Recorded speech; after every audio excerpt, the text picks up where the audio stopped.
బంగారం, బ్యాంకులు, ఇతర ప్రైవేటు సంస్థల్లో ఉన్న విడిపించి కొనబడను. కొమ్మూరి గోల్డ్, ఆంధ్ర మరియు తెలంగాణ.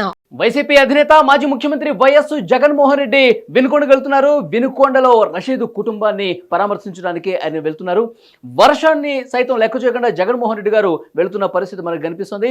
ముఖ్యంగా ఆయన మంది మార్బలం, ఆయనకు సంబంధించిన పార్టీ నాయకులు చాలా బందోబస్తుతో ఆయన వెళ్లే ప్లాన్ చేసుకున్నారు. అయితే ఉద్రిక్తతలు తలెత్తుతాయన్న కారణంతో పోలీసులు ఆంక్షలు పెట్టినట్టుగా కనిపిస్తుంది. వినుకొండలో ప్రస్తుతం 144 సెక్షన్ విధించారు.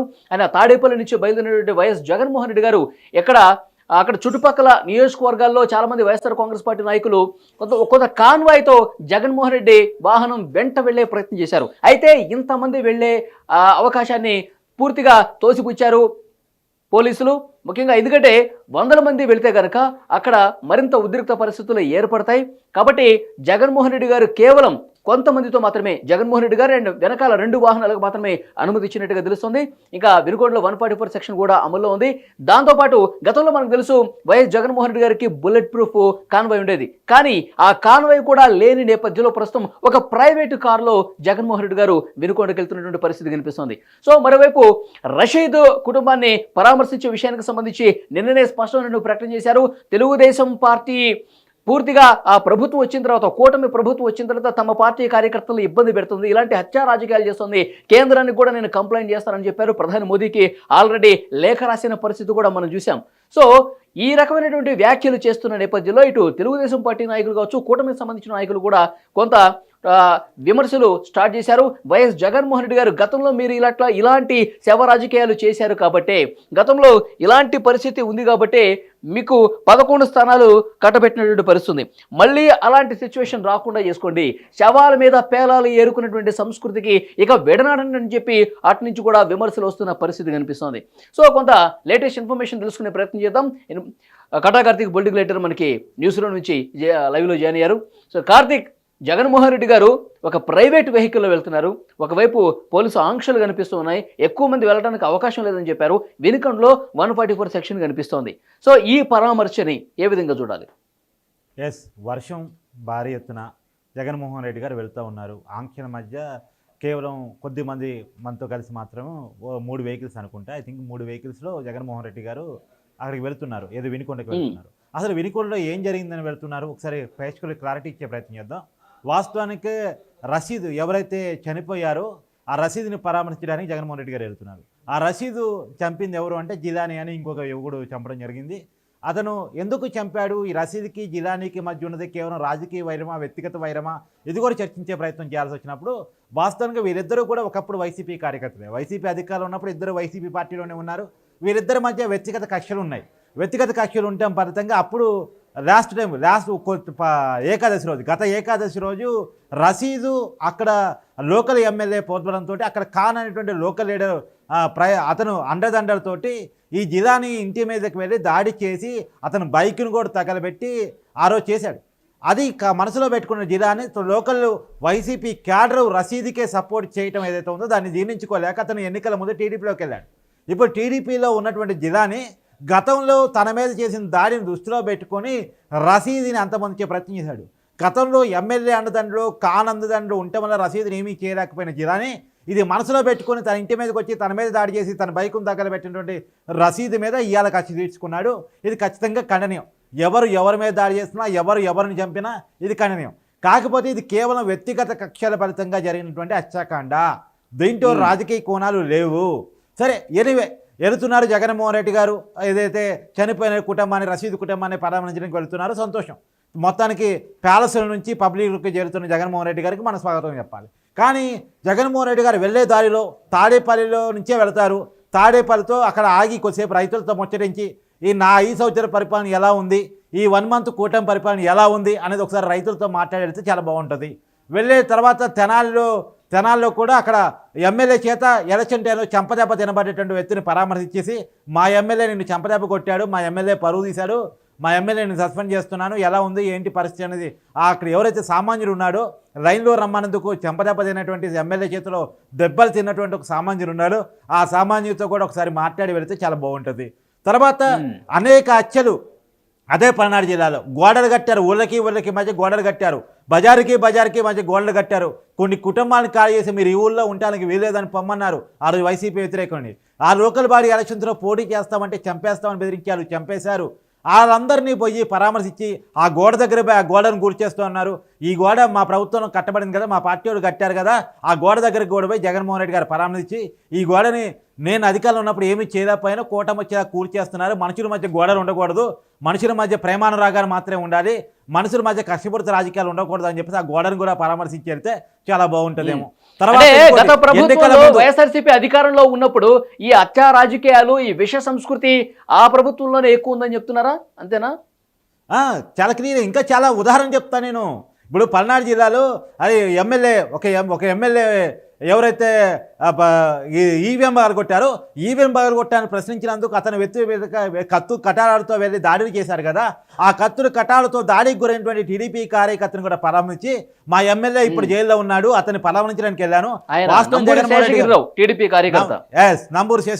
నంబూరు శేషగిరిరావు దగ్గరికి కూడా పోయి పరామర్శించేసి మా ఎమ్మెల్యే తప్పు చేశాడు, నీకు క్షమాపణ చెప్తున్నాను, ఇది కరెక్ట్ కాదు, కక్షపూరితవాది కరెక్ట్ కాదు, మా ఎమ్మెల్యే అనేక మందిని చంపాడు, ఆ కుటుంబాలకు కూడా పోయి నేను పరామర్శిస్తాను, ఓదారుస్తాను అని చెప్పి ఎవరైతే అతనికి క్షమాపణ చెప్పేసి తర్వాత రషీద్ కుటుంబం దగ్గరికి కూడా వెళితే చాలా బాగుంటుంది. కేవలం రషీద్ కుటుంబం దగ్గరికి మాత్రం ఎందుకు వెళ్ళాలి?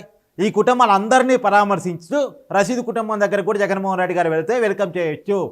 కేవలం రాజకీయ కక్షపూరితమైనటువంటి వైఖరి ఫలితంగా కూటమి ప్రభుత్వం మీద ఒక నిందలు వేయాలి, ఏదో జరుగుతుందని ఒక ప్రచారాన్ని తీసుకెళ్లాలని కారణం. ఇంకోటి కార్తీక్, ప్రధానమంత్రి మోదీ గారికి నేరుగా లేఖ రాశారు. మీరు అపాయింట్మెంట్ ఇస్తే కనుక ప్రత్యక్షంగా మిమ్మల్ని కలిసి ఈ నెల రోజుల కూటమి పాలనలో ఉన్నటువంటి దుర్మార్గాలన్నీ కూడా వివరిస్తా అని చెప్పి జగన్మోహన్ రెడ్డి గారు చెప్తున్నారు. ఇంకొక ముఖ్యమైన విషయం, రెడ్ బుక్ అమలు అవుతుందట. రెడ్ బుక్ ఎవరి స్థాయిలో వాళ్ళు రెడ్ బుక్ అమలు చేస్తే 30 మంది వైసీపీ కార్యకర్తలను పొట్టన పెట్టుకున్నారు. 300 మందికి పైగా వైసీపీ కుటుంబాలు ఏవైతే ఉన్నాయో వాళ్ళని పూర్తి స్థాయిలో దాడులు చేసిన పరిస్థితి ఉందని చెప్పి జగన్మోహన్ రెడ్డి గారు లేఖ రాశారు ప్రధాని గారికి. ఏ విధంగా చూడాలి ఈ లేఖను మనం? ఇప్పుడు వాస్తవంగా నిన్న కూడా ట్వీట్లో చెప్పారు సెంట్రల్ ఏజెన్సీతో ఎంక్వైరీ చేయించారని. ఆల్రెడీ సెంట్రల్ ఏజెన్సీలతోనే సిబిఐతోనే వాళ్ళ బాబాయ్ హత్య కేసు ఆల్రెడీ ఎంక్వైరీ నడుస్తుంది. దానికి సమాధానం చెప్పి తర్వాత మోడీ గారిని కలిసే పరిస్థితి చూస్తే బాగుండు. ఏం చెప్తారు మోడీ గారిని కలిసి? అవును, నా మీద 11 ఈడీ కేసులు ఉన్నాయి, 9 సిబిఐ కేసులు ఉన్నాయి, వీటి విషయంలో నాకు 10 సంవత్సరాలుగా ఉపశమనం కలిగిస్తున్నారు, ధన్యవాదాలు మోడీ గారు అని చెప్తారా? లేదు, మా బాబాయ్ హత్య కేసు విషయంలో సిబిఐ నడుస్తూ ఉంది, ఇంతవరకు మా అవినాష్ అరెస్ట్ కాలేదు, సిబిఐ కొంత కోఆపరేట్ చేస్తుంది, దీనికి మీకు పదాభివందనం చేస్తాను, ఇంకా రాబోయే రోజుల్లో కూడా మీ కోఆపరేషన్ ఇలానే ఉండాలని చెప్పేసి అడగదలుచుకున్నారా? తర్వాత ఏదైతే నేను ఆ రోజుల్లో నా అధికారం ఉన్న రోజుల్లో చంద్రబాబు నాయుడు గారి ఇంటి మీదకి దాడికి పోయిన వాళ్ళకి మంత్రి పదవి ఇచ్చాను జోగి రమేష్కి, తర్వాత పట్టాభి ఇంటి మీదకి దాడికి పోయిన వాళ్ళకి పదవులు ఇచ్చాను ఆ దేవినేని అవినాష్కి, తర్వాత అనేక మంది ఎవరైతే బూతులు తిట్టారో కొడడానికి మంత్రి పదవి కేవలం చంద్రబాబు నాయుడు బూతులు తిట్టినందుకు ఇచ్చాను, తర్వాత పేరినానికి మంత్రి పదవి పవన్ కళ్యాణ్ బూతులు తిట్టినందుకు ఇచ్చాను, రోజాకి అంబటి రాంబాబుకి చంద్రబాబు నాయుడిని నారా లోకేష్ని పవన్ కళ్యాణ్ని మాట్లాడినందుకు మంత్రి పదవులు ఇచ్చాను, ఇలా రాజకీయ కక్షపూరిత వాతావరణాన్ని నేను పెంచి పోషించాను, ఈ ప్రభావం ఇప్పుడు నా పార్టీ మీద కనపడతా ఉంది, నా పార్టీ మీద కనపడకుండా చేయండి, నేను ఎంత కంచె ఇచ్చినా సరే అవతల ప్రేమే రావాలి, నీ ఎంత కోపం చేసినా సరే, నేను ఎంత ఉద్వేగాలు రెచ్చగొట్టినా సరే, నేను బాంబులు విసినా సరే అవతల నుంచి పూలు మాత్రమే పడాలి, నేను బాంబులు విసిరేస్తాను కానీ అవతల నుంచి పూలు మాత్రమే విసిరేయాలి, కాబట్టి ఆ విధంగా చెప్పండి మోడీ గారు చంద్రబాబు గారికి అని చెప్పడానికి వెళ్తున్నారా మోడీ గారిని? ఎందుకు ఏం లెటర్ రాశారు జగన్మోహన్ రెడ్డి గారు? ఇప్పుడు ఒక విషయం గుర్తుపెట్టుకోండి, మనం కత్తి తీసి ఒకరి మీద దాడిపోతే ఆత్మరక్షణ కోసం అయినా సరే అవతలోడు కత్తే పట్టుకుంటాడు, పువ్వు పట్టుకోడు, ఖచ్చితంగా పట్టుకోలేడు, వాడు ఆత్మరక్షణ కోసం చూసుకుంటాడు. జగన్మోహన్ రెడ్డి గారు 5 సంవత్సరాల పరిపాలనా కాలంలో జరిగిందంతా కక్ష సాధింపే. నేను ఇప్పుడు ఎన్ని ఉదాహరణలు చెప్పండి. జగన్మోహన్ రెడ్డి గారు తను వెళ్ళే క్రమంలో ఎంతమందిని పరామర్శించారో అవన్నీ కక్ష సాధింపు చేరి జగన్మోహన్ రెడ్డి గారి హయాంలో జరిగినాయి. ఇప్పుడు నేను ఏవైతే మోడీ గారికి లెటర్ రాసిన విషయంలో సిబిఐ కేసులు ఈడీ కేసులు చెప్తా ఉన్నానో ఇవన్నీ నిజాలు, ఆయన మంత్రి పదవులు సాక్ష్యాలు, ఏ రకమైనటువంటి రాజకీయ వాతావరణాన్ని జగన్మోహన్ రెడ్డి గారు 5 సంవత్సరాల కాలంలో పెంచి పోషించారని చెప్పడానికి ఆయన ఇచ్చిన మంత్రి పదవులు ఎవరెవరికైతే ఇచ్చారో వాళ్ళు ప్రత్యక్ష సాక్షులు. ఏం క్వాలిఫికేషన్ ఉందని అనిల్ కుమార్ యాదవ్కి, ఏం క్వాలిఫికేషన్ ఉందని అంబటి రాంబాబుకి, ఏం క్వాలిఫికేషన్ ఉందని కొడాలడానికి, ఏం క్వాలిఫికేషన్ ఉందని రోజాకి, ఏం క్వాలిఫికేషన్ ఉందని పేర్నానికి మంత్రి పదవులు ఇచ్చాడు? కేవలం బూతులు తిట్టడం వచ్చు, అవతల పార్టీని తిట్టడం వచ్చు, అవతల పార్టీల మీద చేయటం వచ్చు అని తప్ప వాళ్ళు ఒక ప్రాజెక్టు కట్టగలనో, వాళ్ళకి తెలివితేటలు ఉన్నాయనో, రివ్యూలు చేయగలనో, అధికార యంత్రాంగాన్ని ఉరుకులు పెట్టించగలనో, డెవలప్మెంట్ చేయగలనో వాళ్ళకి మంత్రి పదవులు ఇవ్వలేదు కదా. మరి ఇవన్నీ మోడీ గారికి చెప్పడానికి ఏమన్నా వెళ్తానంటే ఓకే, అది ప్రజలకు కూడా చెప్తే బాగుంటది. ఇప్పుడు వినుకొండ వెళ్ళేటప్పుడు పోలీసులు విపరీతంగా ఆంక్షలు పెడుతున్నారు, కనీసం మా వాళ్ళని నా వెంట రాని కూడా చేస్తున్నారు. ప్రతిపక్షాల మీద ఇక ఉక్కుపాదం మోపటం, ఇక ఈ ప్రతిపక్షం కూడా హోదా కూడా లేనటువంటి 11 మంది సభ్యులు ఉన్నటువంటి ఈ పార్టీ మీద, ఈ పార్టీ అధ్యక్షుల మీద ఎంత అణగదొక్కాలో ఆ ప్రయత్నం జరుగుతుంది. కనీసం కాన్వాయ్ కూడా అనుమతి ఇవ్వట్లేదు. నా పూర్తి స్థాయిలో కాన్వాయ్ని కూడా తీసేసి ఒక ప్రైవేట్ వాహనంలో వెళ్లాల్సిన పరిస్థితి కనిపిస్తుంది. ప్రతిపక్షాల మీద ఇది పూర్తిగా కుట్రపూరితంగా ఈ ప్రభుత్వం వ్యవహరిస్తుంది అని చెప్పి వైసీపీ నాయకులు మాట్లాడుతున్నారు. ఏ విధంగా చూడాలి? అతను ఎమ్మెల్యే మాత్రమే, అతను ప్రైవేట్ వెహికల్లోనే వెళ్లాల్సి వచ్చింది. పబ్లిక్ ఆయన కాన్వాయ్ ఇచ్చి పంపిస్తారా ఏంటి? ప్రతిపక్ష నాయకుడు కాదు ఆయన ఇప్పుడు. సరే, ఇంకో విషయం కూడా ఆయన నేర్చుకోవాల్సిందంటే, ఆయన పరిపాలన కాలంలో చంద్రబాబు నాయుడు గారు ఏమన్నా పరామర్శించడానికి వెళ్తానంటే, అదే పల్నాడు జిల్లాలో చాలామంది గోడలు కట్టేసి కుటుంబాలని నాశనం చేసేసి చిత్రం చేసేసి ఊళ్ళు ఖాళీ చేపిస్తున్నారు. వాళ్ళని కలవడానికి వెళ్తానంటే ఔదారస్తులు చేశారు, వెళ్ళనీయలేదు కదా. నారా లోకేష్ గారిని వెళ్ళనీయలేదు కదా. నారా లోకేష్ గారు పాదయాత్ర చేస్తుంటే అడ్డుకున్నారు కదా. ఇవాళ కనీసం జగన్మోహన్ రెడ్డి గారు పోవడానికి పర్మిషన్ ఇచ్చారు. కానీ మంది మార్పడంతో ప్రైవేట్ సెక్యూరిటీలో కాకుండా ఒక పద్ధతిగా వెళ్ళమని చెప్పేసి మాత్రమే చెప్పారు. ఆంక్షలు పెట్టింది కేవలం జనంతో గుమిగూడి పెద్ద ఎత్తున పోవద్దు, ఆ గ్రామంలో కక్ష సాధింపు చర్యలు జరిగితే, వివాదాలు జరిగితే, గొడవలు జరిగితే ఇబ్బందికరంగా ఉంటుంది, మీ వరకు వెళ్ళి మీ పరిస్థితిని బట్టి ఆడ పరామర్శకి రండి అని మాత్రం పర్మిషన్ ఇచ్చారు. కానీ ఇదే పవన్ కళ్యాణ్ గారు వైజాగ్ ఎయిర్పోర్ట్లో దిగినప్పుడు మీకు గుర్తుందో లేదో, ఆడ పవన్ కళ్యాణ్ ఎయిర్పోర్ట్ దాటనే లేదు, అరెస్ట్ చేసి బంధించే ప్రయత్నం చేశారు, అరెస్ట్ చేసే ప్రయత్నం చేశారు. చంద్రబాబు నాయుడు గారు వైజాగ్ వెళ్తే అరెస్ట్ చేసే ప్రయత్నం చేశారు. తర్వాత చంద్రబాబు నాయుడు గారిని అవులు దాటిని కూడా గృహ నిర్బంధం చేసే ప్రయత్నం చేశారు. ఆయన 3 సార్లు ముఖ్యమంత్రి, అప్పుడు ప్రతిపక్ష నాయకుడు. ఇలా జగన్మోహన్ రెడ్డి ప్రతిపక్ష నాయకుడు కూడా కాదు కనీసం. ఆ రోజు ప్రతిపక్ష నాయకుడు కూడా చంద్రబాబు నాయుడు అరెస్ట్ చేసి బయటికి పోనీలేదు. కానీ జగన్మోహన్ రెడ్డి గారు స్వేచ్ఛగా బయటకు వెళ్తున్నారు, స్వేచ్ఛగా పరామర్శలు చేస్తున్నారు, స్వేచ్ఛగా జైలుకి వెళ్తున్నారు. నేను మళ్ళొక్క విషయం కూడా చెప్తున్నాను. మొన్న నెల్లూరు జైలుకి జగన్మోహన్ రెడ్డి గారు వెళ్ళారు కదా, ఈవీఎం పగలగొట్టిన కేసులో ఎమ్మెల్యేని పరామర్శించడానికి వెళ్ళారు కదా, మాజీ ఎమ్మెల్యేని. ఆ పరామర్శ రోజు కూడా జగన్మోహన్ రెడ్డి గారికి గెలవలేదు. ఎందుకంటే జైల్లో పరామర్శలకి లిమిటెడ్ పీరియడే ఉంటుంది. ఆ లిమిటెడ్ పీరియడ్ అయిపోయింది, జగన్మోహన్ రెడ్డి గారికి అవకాశం లేదు. కానీ ఏదో మాజీ ముఖ్యమంత్రి ఓ పార్టీకి అధినేత అడిగాడు, గౌరవప్రదంగా ఇవ్వాలని చెప్పేసి ఇచ్చారు. కేవలం జగన్మోహన్ రెడ్డి గారికి ఇచ్చిన గౌరవం అది. ఆ రోజు ఎమ్మెల్యేని నెల్లూరు జైల్లో జగన్మోహన్ రెడ్డి గారు కలవగలిగారు వాళ్ళ పార్టీ నాయకుడిని అంటే కేవలం కూటమి ప్రభుత్వం గౌరవప్రదంగా ఆయనకి అవకాశం ఇవ్వడం వల్ల మాత్రమే సాధ్యమైంది. ఆయనకి ఆ రోజు జగన్మోహన్ రెడ్డి గారు కలిసి అవకాశం లేదు. మనం ఇంకొక ఉదాహరణ కూడా చెప్పొచ్చు. అసెంబ్లీలో ఆ రోజు అసెంబ్లీ గేట్ లోపలికి అందులో కూడా యాక్చువల్గా అనుమతి లేదు, ఒక ఎమ్మెల్యేకి అంతవరకు అనుమతి లేదు. కానీ రిక్వెస్ట్ చేస్తే సరే జగన్మోహన్ రెడ్డి గారికి అవకాశం కల్పించండి అని చెప్పి, ఒక కారే కాదు అది ప్రమాణ స్వీకారాలు కూడా మంత్రుల తల జగన్మోహన్ రెడ్డి గారు చేశారు. మా ఊరు జరగాల్సిందంటే ఆ ప్రతిపక్ష నాయకుడు కాదు కాబట్టి ముఖ్యమంత్రి గారు, డిప్యూటీ సీఎం గారు, తర్వాత మంత్రులు చేసిన తర్వాత మహిళా ఎమ్మెల్యేలు మొదట చేస్తారు. తర్వాత మిగతా ఎమ్మెల్యేలు అతని ఇనిషియల్ ఎప్పుడు వస్తే అప్పుడు ప్రమాణ స్వీకారం చేయాలి. కానీ జగన్మోహన్ రెడ్డి గారు ప్రమాణ స్వీకారం మంత్రుల ద్వారా జరిగింది. ఆ మేరకు ఆయనకి చాలా గౌరవాన్ని ఇచ్చారు, దాన్ని ఆయన నిలబెట్టుకోవాలి. ఈరోజు కూడా జగన్మోహన్ రెడ్డి గారిని పట్టుకోలే, ప్రైవేట్ సెక్యూరిటీతోనే విచ్చలవిడిగా కాన్వాయ్తోనే వెళ్ళొద్దు, అది ఘర్షణకు దారితీస్తుంది, మీరు వెళ్ళండి, ఎంతమంది కావాలో కొద్దిగా లిమిటెడ్గా తీసుకుని వెళ్ళండి, ముఖ్యమైన నాయకులను తీసుకుని వెళ్ళండి అని చెప్పారు.